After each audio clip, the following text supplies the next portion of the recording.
When I moved into this house, it had a traditional mechanical thermostat, an old vintage Honeywell thermostat, controlling an equally vintage oil-fired heating system. And while the original heating system's in, I replaced this thermostat, I replaced it with a wireless thermostat. And just for the convenience, because it didn't seem to have very good controls, I used this as a temporary switch, just manually turning it between 0 for off and anywhere for on, for controlling the hot water system. But I was going to replace it with a switch, but the size of this was such that it didn't really quite, the gap on the wall behind it that had been cut through the wallpaper didn't quite, you know, a single switch wouldn't have covered it. So in the end I ended up using a double patras, which is just a wee bit messy, but not to worry. However, in the meantime, I took this switch out, and I thought this thermostat out. I thought it'd be quite interesting to take a look, because it's very clear when it's open that it doesn't use the standard bimetallic strip. It's using this sort of bellows to actually act as the heat detection. So let's take it to bits. It does seem quite accurate. And as you turn this knob, all it does, the knob physically unscrews, and that bellows assembly actually winds backwards and forwards with it. So I'm guessing that just expands, you know, it just puffs out a bit with the expansion of the air inside it. I presume it's air that's inside it. So let's take it off and take a look.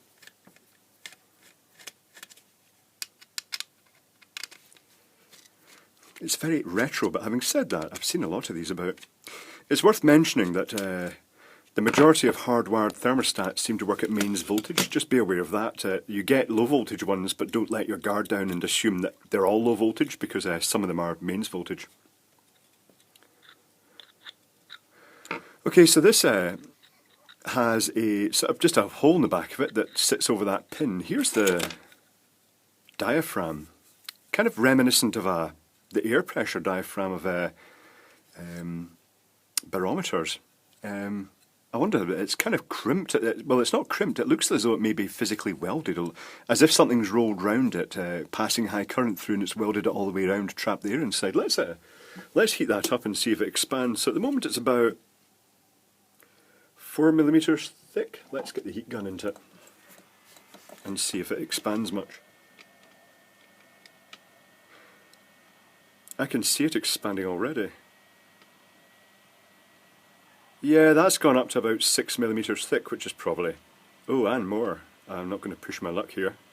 So actually it expands to a modest scale when it's heated up. So what does that press against? Well, there's a resistor, orange, orange, yellow, 330k. That's probably an accelerator resistor that just trickles a bit of heat through this to actually create an airflow, but that would require a neutral connection. We'll see what the connections are. All right, okay, so here, this is the plate that this little dimple presses against, and that's for the switches.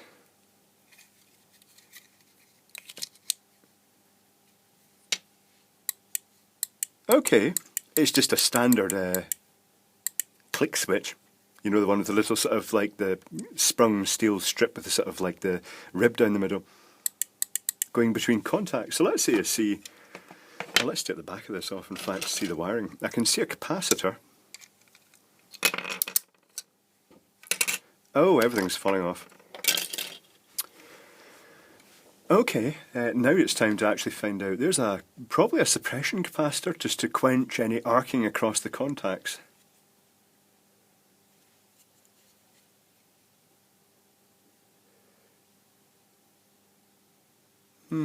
Doesn't really give much information on it. 1 nano maybe? I'm not 100% sure. It's maybe just a dedicated capacitor for this task, and they're just using a sort of reference. So it's across these contacts here, which are labelled 3 and 1.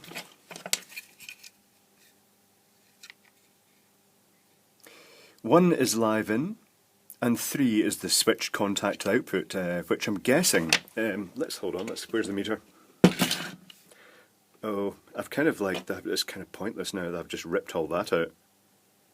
Okay, I'll guess that's the contact that normally runs the, whatever load it is, the heating. And that the reason they've got the capacitor across it is that when the contact opens again, if there's any arcing occurs at that point, the capacitor looks like a dead short to arcing. It just quenches the arc and it saves the contacts from wear, and also reduces radio interference, the slight pop you get when a switch like this opens. So 3 is also going to the resistor, and I'm guessing 2 is probably neutral. 2 is the neutral. So that means when it's calling for heat, at that point it'll start, it'll turn on this resistor. Now what will that dissipate? What sort of energy? That resistor will just be used as a heater basically to promote airflow through the thermostat, just to accelerate, you know, its response to the room temperature changing.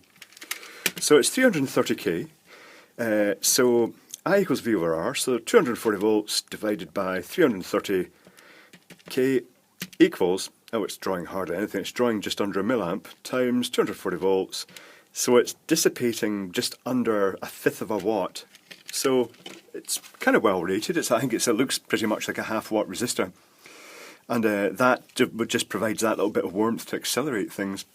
So yeah, it's quite neat. I quite like this. It's unusual to see this. It must be a lot more expensive to make than a traditional bimetallic strip, but it does seem very accurate. Even, you know, I'm not sure how old this is. I don't know if there's any sort of date code. Did they even put date codes and things back then? I see a label here, but I don't actually see anything much left of what could have been printed on it.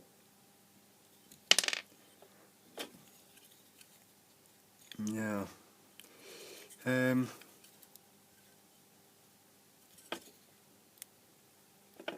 use brute force. Oh, that's got a little wire that presses against the side of it to stop it rotating. That's quite interesting. I can't really read that. It's really faded over time, but it looks like it's pretty ancient anyway. Yep, so yeah, that was interesting enough. But the modern replacement is the wireless one, which is so much more convenient because you can just put it anywhere in the house.